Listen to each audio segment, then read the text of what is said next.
Dave Brodbeck, and a second professor here at Alabama. That's my hero on the left, Martin Charles Darwin. On the right is one of my other heroes, Jonathan David Darwin Brodbeck. I wanted to name him Darwin as his first name, and that was vetoed by the two permanent members of the Security Council.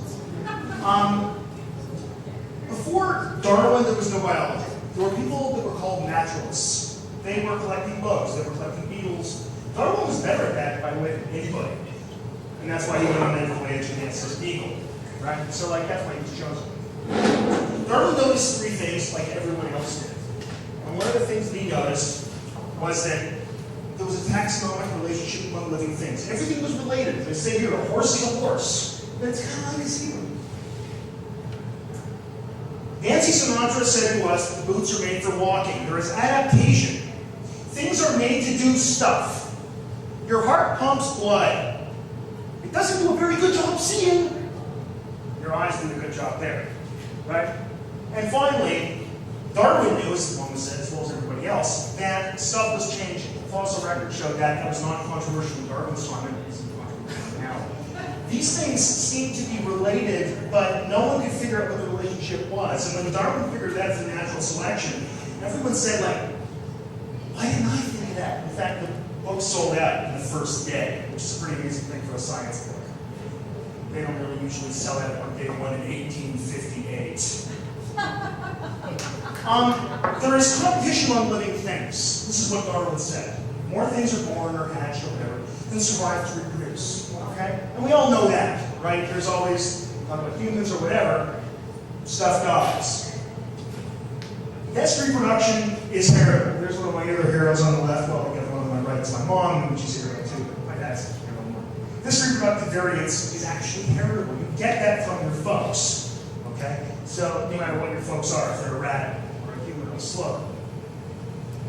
It's all done by the environment. Whatever works, whatever allows something to be passed on, okay, to be successful, that's passed on by your parents.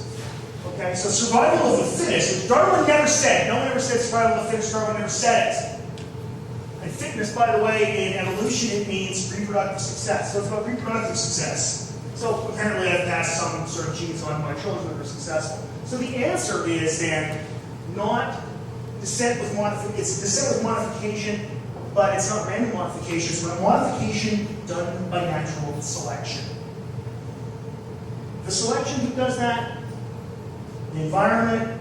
Why do we get change? Why do we get any things that have to be selected for? That's because of mutation.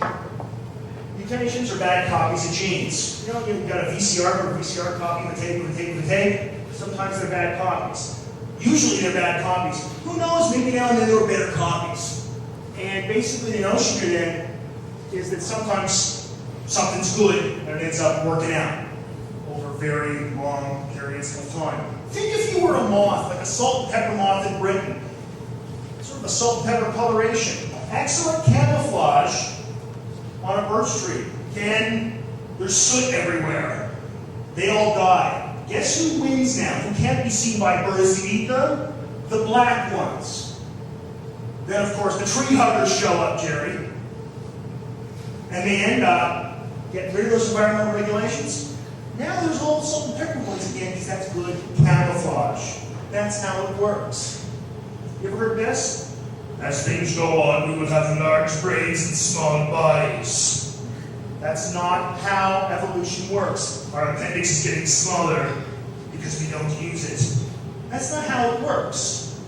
What would the advantage of having a little body be? Why would that be selected for? Why would an environment like that? Our appendix is getting smaller because an appendix can kill you. Understand that. It's the same logic if this was true. If I cut off a rat's tail, maybe you should be born without tails. My children should have had 5 earrings as they were born. That same acquired characteristics will be passed on. You got to understand also there's no goal to evolution. There's no top. There's no ladder. There's no more evolved species. It just is. We are in our niche, they're in theirs, whoever they may be. This is why we exist. We exist because of evolution. It's simply the case that the environment eventually somehow selected things that look a lot like us. And that's kind of cool because then we're here. Thanks.